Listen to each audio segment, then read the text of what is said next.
Boker Tov à tous et à toutes. Dans Parashat Shemini, on a les lois.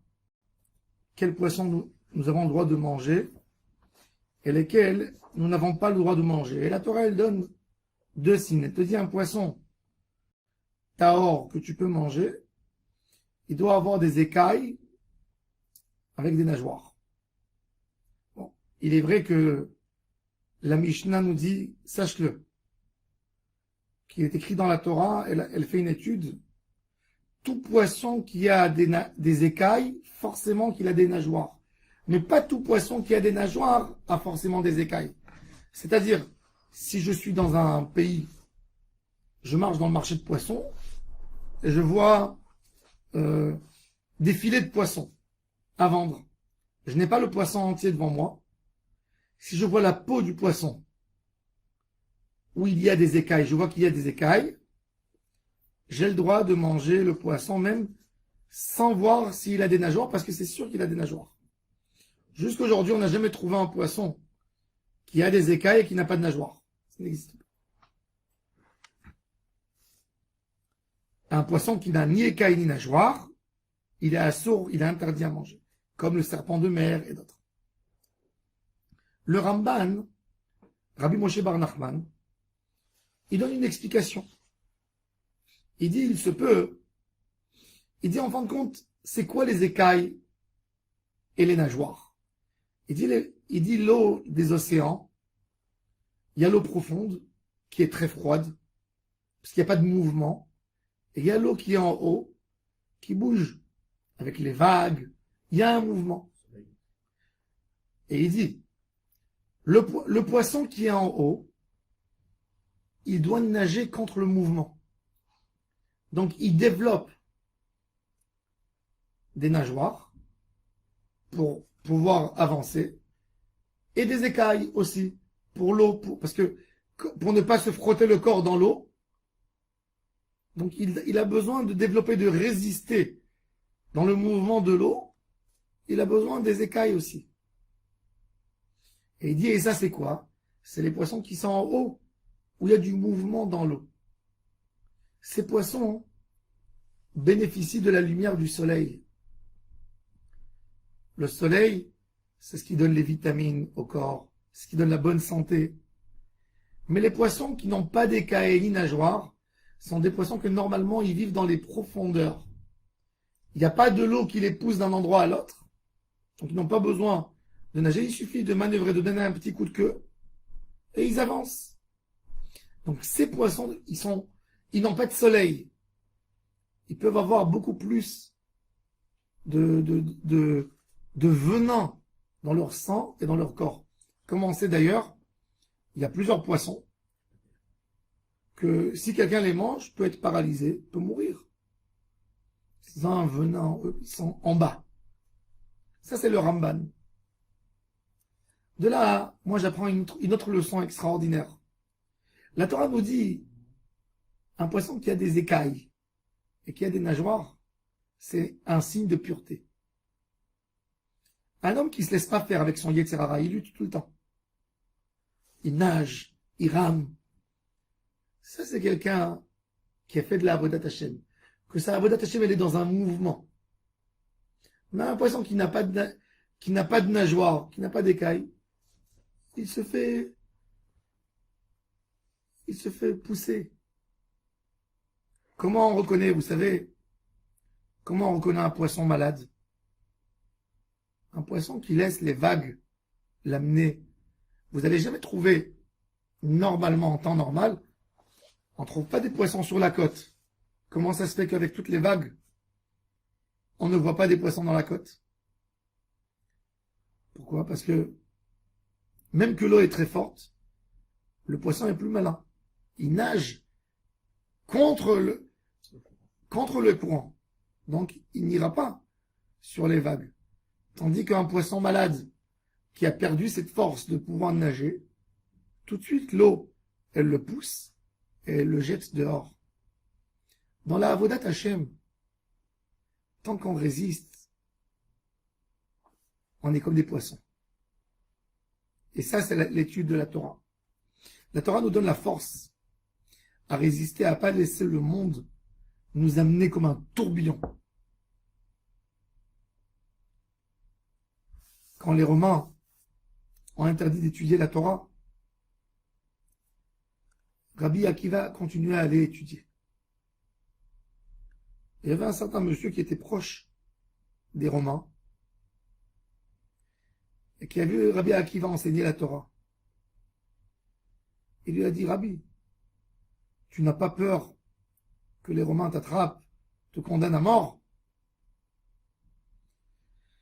Rabbi Akiva lui a dit, je vais t'expliquer. Une fois, il y avait le renard qui avait faim. Il est passé à côté d'une rivière et il a vu des poissons qui étaient en train de nager. Et il a fait le gentil, l'oncle. Alors les poissons ne voulaient pas venir avec moi sortir de l'eau. On va aller se promener, on va faire la belle vie. Et ils lui ont dit, toi, tu crois que t'es l'animal le plus intelligent? T'es le plus idiot. Est-ce que tu as vu un poisson qui quitte sa vie?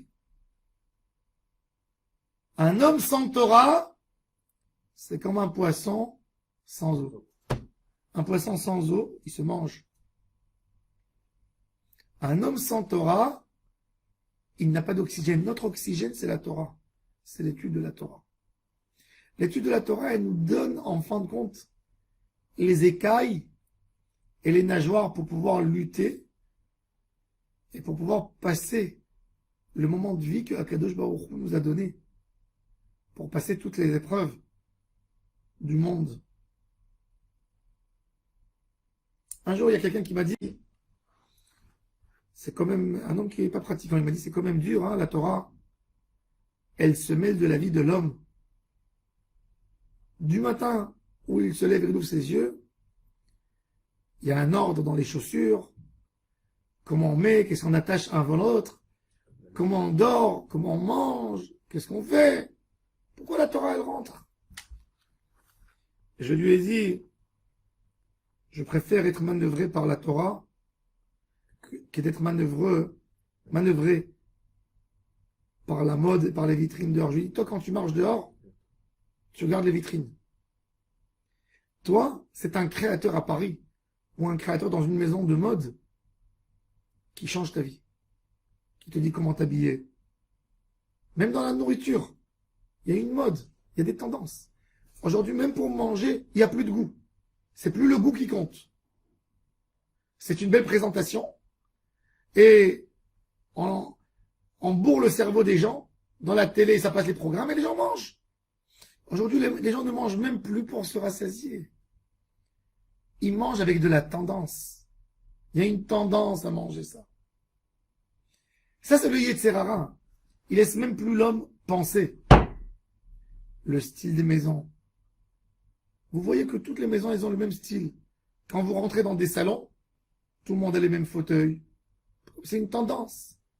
De là, on voit le mensonge du Olam Hazé. Des couleurs. Quelqu'un, il aime la couleur rouge. Non, il va pas mettre parce que ça se fait pas. Mais il aime. Mais ça se fait pas. Tout le monde va rentrer chez moi, ils vont dire que je suis un arriéré. Que j'ai pas de goût. Ça veut dire que même le goût, il n'est même pas adapté par rapport aux hommes. Et là, on voit comment le Olam Hazé nous impose une manière de vivre qu'il veut. Il veut que tu changes tous les 3 ans ton salon parce qu'il est vieux. Tu changes tes fauteuils, tu peins ta maison, tu changes ta voiture, mais elle marche très bien. Tu changes ton téléphone, tu changes tes habits. Pour t'attacher plus profond et plus profond dans le Olam Hazé. La Torah, c'est un guide. Et c'est ça le poisson Tahor. Il lutte tout le temps. Il ne laisse pas les vagues l'amener. Parce que les vagues, quand elles amènent le poisson, elles le jetteront sur la côte où il perdra sa vie. Et c'est exactement ça. Il y a un homme, comparé à 2 poissons, il y a 2 poissons sur mer. Et il y a un nage, il fait des efforts, et l'autre poisson il lui dit, ça y est, je suis fatigué de faire tout ça. Viens, laisse-moi me reposer, laisse-moi aller sur les vagues. Regarde comme c'est magnifique. Pour nager, Je fais en une minute, je nage 15 mètres. Mais si je me mets sur les vagues, regarde, elle m'amène 300 mètres en 20 secondes. Et il est dessus, il est heureux. Et tout d'un coup, il se trouve sur la côte sans eau et il meurt. C'est exactement ça. Le Olam Hazé nous propose des fois des choses qu'on s'imagine. On s'imagine que c'est beau. On s'imagine qu'on va vite. On s'imagine qu'on bénéficie de quelque chose. Mais en réalité, le Olam Hazé, c'est un grand zéro. Parce que ce Olam Hazé, il a été... Quand Akadosh Baruch Hu a créé le monde, il a créé pour servir la Torah. Quand l'homme, il a oublié ce qu'il fallait faire dans la vie, il a oublié, il s'est perdu dans la vie, il est en train de servir une chaise.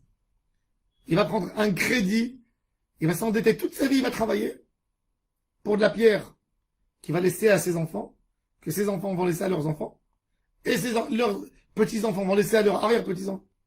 Et en fin de compte, toute ta vie, tu es venu pour une pierre dans le monde. Tu es venu pour payer un crédit dans le monde. Tu es venu pour acheter du fer. C'est pour ça que Akadosh Baruch Hu t'a envoyé dans le monde. C'est pour ça. Et l'homme travaille dur, mais tu sais, je dois payer. Mais où tu profites? Je vois des gens, des fois, ils me disent, Rav, j'ai besoin de travailler dur, j'ai acheté une grande maison, j'ai un gros crédit. Il a acheté une belle maison pour être toute la semaine à l'étranger. Dormir comme un clochard et rentrer à la fin de la semaine et dire, ah, j'ai plaisir. Plaisir de quoi? Vis dans une plus petite maison. Vois tous les jours ta femme et tes enfants. Sois là pour les éduquer. Sois serein, sois content de ton pain. T'as besoin d'un beau jardin? Sors au parc. Tu passes une demi-heure au parc, tu profites mieux. T'as même pas besoin d'arroser après. C'est la mairie qui le fait pour toi. Mais c'est ça l'idée. Mais le Olam Hazé, le Yetzer Hara, qu'est-ce qu'il montre à la personne? Sans avoir ça et ça, tu ne seras pas heureux, mon fils. Comme ça, il te dit. Il est tellement menteur. Et il faut lutter. Donc, le signe de la cacheroute du poisson, c'est qu'il lutte. Ça, c'est le signe d'un bon juif tahor. Quand tu luttes. Quand tu nages contre le mouvement. Pas que tu te fais amener par tout le monde. Tu tournes ta tête et tu dis, ah, il y a tout le monde ici, allez. Si on aurait voulu suivre la majorité des gens, on aurait dû pratiquer la vie des hindous, peut-être. Ou des Chinois, est-ce qu'on veut? Ils sont nombreux. C'est pas le nombre qui compte. Il faut demander tous les jours à notre Neshama, qu'est-ce qu'elle ressent. Écoutez le cri de la Neshama, que nos oreilles soient sensibles à écouter la vraie demande, mais là une demande claire, la Neshama. Une simple demande. Elle te dit tous les jours, tu m'as pas nourri, j'ai faim. Qu'est-ce que c'est faim? Je viens de manger maintenant 2 assiettes, je suis plein jusque-là. Toi, tu es plein, ton corps, il est plein jusque-là. Mais moi, je suis vide. Je suis vide. Alors la personne, il sent un vide. Il sent un vide de Neshama. Qu'est-ce qu'il fait? Il dit, je vais aller m'acheter quelque chose. Et il croit qu'il va remplir ce vide, parce qu'il a un vide en lui. Il ne sait même pas l'expliquer. Qu'est-ce qu'il fait? Il sort. Il achète. Il est tout content, il se fait des rêves. Et quand il a acheté l'objet, il est content 5 minutes, comme un enfant qui saoule ses parents pour lui acheter un jouet. Les premiers 5 minutes, il est comme un fou. Après 5 minutes, tu vois qu'il a jeté le jouet par terre déjà. Et il n'a plus le jouet avec lui. Il est passé ailleurs. C'est-à-dire que toute sa joie, c'est 5 minutes. Et la Neshama, elle recrie. Elle dit, mais tu as acheté, mais ça ne m'a rien donné. Et la personne, il sent le vide. Qu'est-ce qu'il fait? Il cherche quelque chose d'autre. Au lieu d'écouter vraiment. Parce que qu'est-ce qu'il dit? Il entend que le cri de la Neshama. Je suis vide. Mais il pose pas la Neshama. La question est comment tu veux te rassasier? Rien qu'il entend vide. Ça ressemble exactement à quelqu'un qui dit j'ai envie de manger. Et la personne dit t'as envie de manger? Il court tout de suite. Il va au frigidaire, il lui amène quelque chose qu'il n'aime pas. Il le pose devant lui, il dit non, j'ai pas envie. Il dit mais tu as dit que tu as envie de manger? Oui, j'ai envie de manger, mais j'ai envie de manger quelque chose adapté à mon goût. Pose-moi la question, qu'est-ce que je veux manger? Qu'est-ce que j'aimerais manger? Qu'est-ce qui se rapproche de ce que j'aime. Et là, tu iras voir au frigidaire. Est-ce que tu as de quoi me donner? On entend que la Neshama, elle a un vide, mais est-ce qu'on lui a posé la question? Qu'est-ce qu'il a rassasi? Qu'est-ce qui rassasie la Neshama? Elle nous l'a déjà dit. C'est Hachem. La Neshama, c'est Hachem. C'est une partie de la Shekhinah. Torah, Fila, Avodat Hachem, il veut être collé au Créateur. Mais on lui pose pas la question. On veut même pas entendre. À la rigueur, même quand elle parle.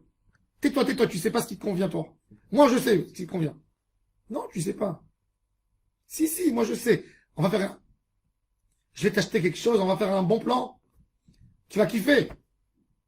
Non. Laisse-moi parler. Laisse-moi te dire. Elle crie comme ça tous les jours, la Neshama. On n'écoute pas. Il faut nager contre le mouvement.